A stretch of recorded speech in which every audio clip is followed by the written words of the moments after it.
Ya, saudara, guna memenuhi kebutuhan uang pecahan rupiah baru untuk masyarakat jelang Lebaran, Bank Indonesia Kantor Perwakilan Wilayah Lok Semawe menyiapkan sebanyak 2,2 triliun rupiah untuk transaksi uang kartal masyarakat.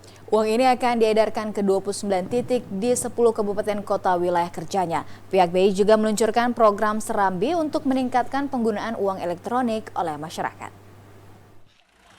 Sebanyak 2,2 triliun uang pecahan dan emisi baru disiapkan oleh Bank Indonesia Kantor Perwakilan Wilayah Lok Semawe untuk transaksi uang kartal masyarakat jelang Lebaran Idul Fitri.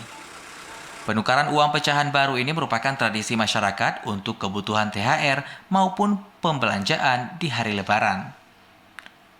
Jumlah persediaan uang emisi baru tahun ini lebih meningkat dari tahun sebelumnya yang hanya 1,9 triliun. Peningkatan ini dilakukan karena meningkatnya transaksi dan kebutuhan masyarakat terhadap uang kartal di hari Lebaran pasca pencabutan status PPKM.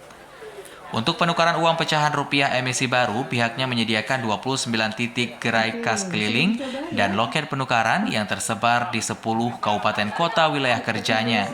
Penukaran juga dilakukan oleh sejumlah perbankan lainnya. Selain transaksi uang kartal, pihak Bank Indonesia juga meluncurkan program Serambi untuk transaksi uang digital atau KRIS. Meski masih minim transaksi uang digital, namun penggunaan KRIS di masyarakat mulai meningkat secara bertahap.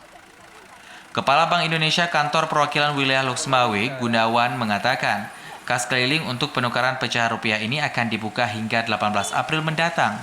Penukaran dapat dilakukan hingga 3,8 juta per orangnya. Untuk wilayah Lok Semawe, pihaknya membuka gerai di 7 titik, baik di pasar maupun di masjid dan tempat keramaian lainnya.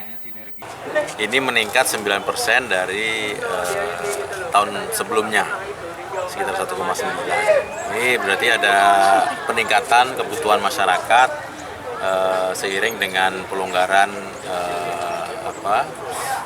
kebebasan setelah PPKM dilepas, kemudian juga tren pemulihan ekonomi semakin meningkat. Jadi kebutuhan masyarakat akan uang kartal pun demikian ada peningkatan juga.